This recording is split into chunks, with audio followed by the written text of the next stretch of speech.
So this is how to burp your baby.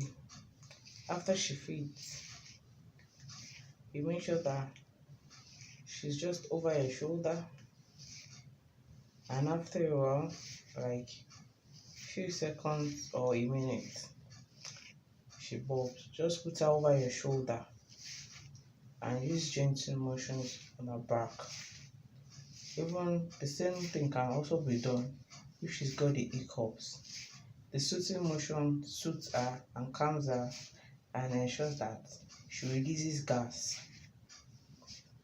In fact, it can also make her to spit up. So you should have like a cloth over your shoulder that she can spit on, or you wear clothes that you can easily wash after.